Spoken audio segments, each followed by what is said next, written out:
of my country, dear students, first of all, good morning to all of you. आवाज नहीं आई भाई. Good morning. ये तो ऐसा लग रहा था ठंड में जम के सारे के सारे. एक बार नारा लगाओ, भारत माता की जय. भारत माता की जय. आज एक शहादत दिवस के रूप में हम मना रहे हैं बाल वीर दिवस. अब ये बाल वीर दिवस किस रूप में मनाया जाता है, क्यों मनाया जाता है, कारण क्या रहा इसके पीछे, उसके बारे में मैं आपको कुछ बताना चाहता हूँ. सिखों के 10वें गुरु का नाम शायद आप सभी ने सुना हो, गुरु गोविंद सिंह. क्या नाम था? गुरु गोविंद सिंह. आवाज नहीं आई, क्या नाम था? गुरु गोविंद सिंह. गुरु गोविंद सिंह सिखों के 10वें गुरु थे, जिन्होंने 1699 में 1699 में खालसा पंथ की स्थापना की. खालसा अर्थ होता है खालिश. खालिश का अर्थ होता है शुद्ध, बिल्कुल सच्चा. तो ये वीर सैनिकों की एक टुकड़ी या इसी प्रकार के मकसद के लिए जो लोगों की सहायता करे इसके लिए बनाई गई थी गुरु गोविंद सिंह के द्वारा. गुरु गोविंद सिंह ये वो गुरु नहीं जो शिक्षा दीक्षा तक देते थे, ये लड़ाइयां भी लड़ते थे. अपने सिख कम्युनिटी के लिए इन्होंने बहुत कुछ किया, कई लड़ाइयां लड़ी. मराठों की लड़ाई जब उनके साथ हो रही थी तो किसी कारणवश, क्योंकि ये आखिरी गुरु थे और संकट मंडरा रहा था इनके ऊपर, जान का खतरा था, इसीलिए सिखों ने इकट्ठे होकर इनसे रिक्वेस्ट की कि आगे चलकर आपको अभी और भी लड़ाइयां लड़नी है, आप किले को छोड़ दीजिए और कहीं और चले जाइए जहां आप फिर से सिखों को संगठित कर सके. जब गुरु गोविंद सिंह जी अपने चारों बच्चों के साथ और अपनी माता के साथ एक नदी को पार कर रहे थे, उस समय नदी का जल स्तर काफी बढ़ गया. गुरु गोविंद सिंह के साथ उनके जो दो बड़े बेटे थे, जिनका नाम था बड़े बेटे का बाबा अजीत सिंह, वो और उनके साथ बाबा जुझार सिंह, ये दोनों तो नदी पार कर गए. दोनों की उम्र उस समय 17 साल और 13 साल, 4 साल का इनके बीच अंतर था.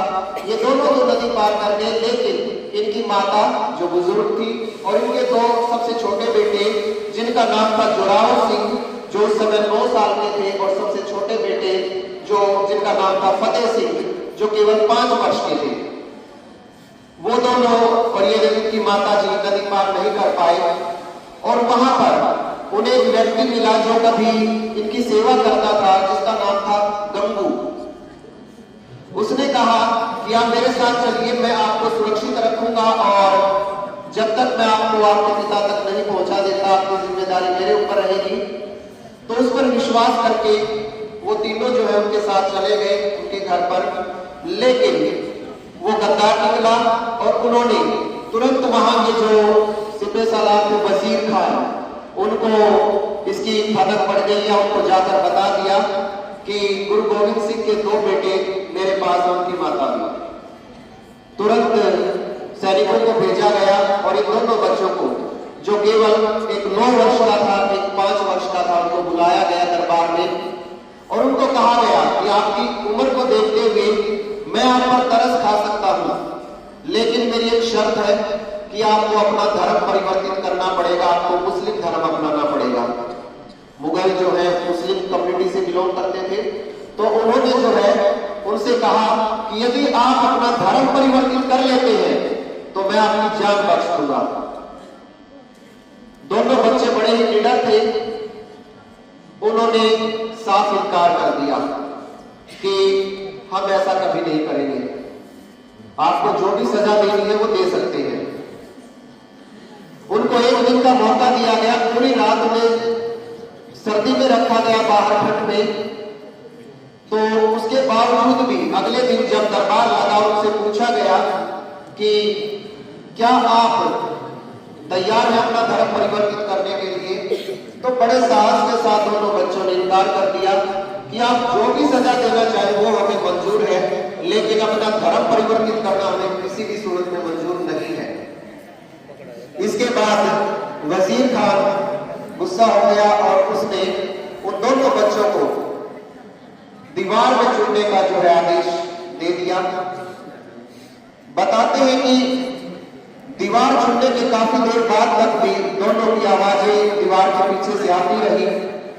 वो अपने सिख धर्म के जो भी नारे हैं वो लगाते रहे और कुछ देर बाद खामोश हो गए।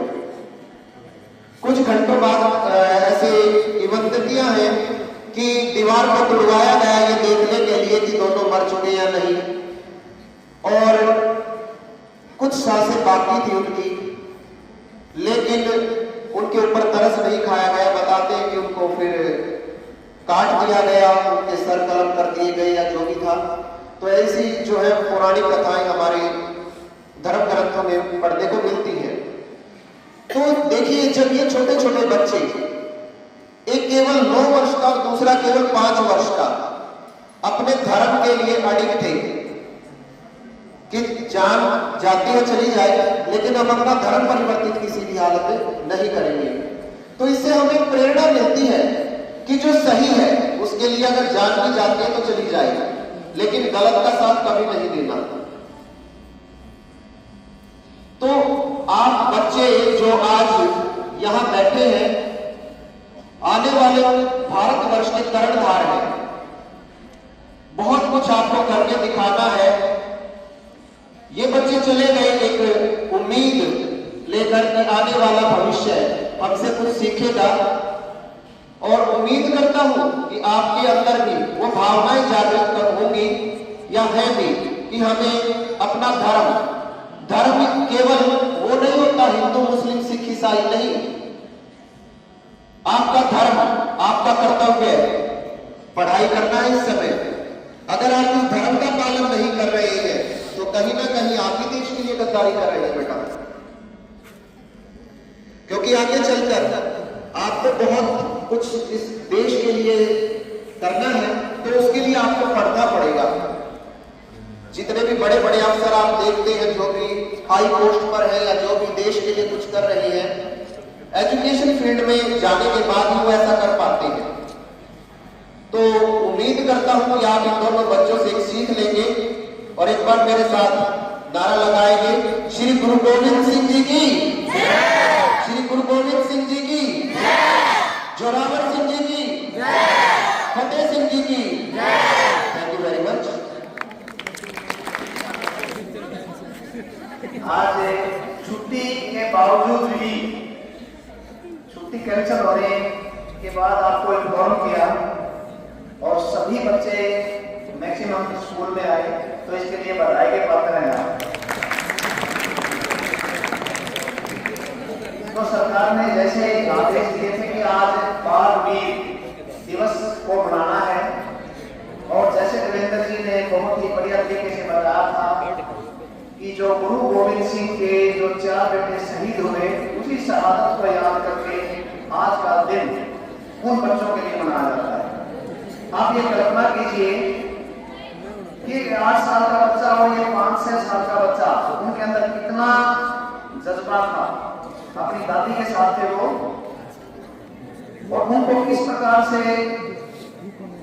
उस टाइम जो राजा थे उन्होंने उनको झुकने के लिए प्रेरित किया है आप। लेकिन वो बच्चे तनिक भी नहीं, तो छोटा बच्चा तो रोना शुरू कर दे, लेकिन उनके अंदर उनके बाप का, माँ का, उनका जज्बा इतना था, और दादी के साथ से वो तो उन्होंने कबूल किया, माना कबूल है, लेकिन हम ऐसा नहीं किया।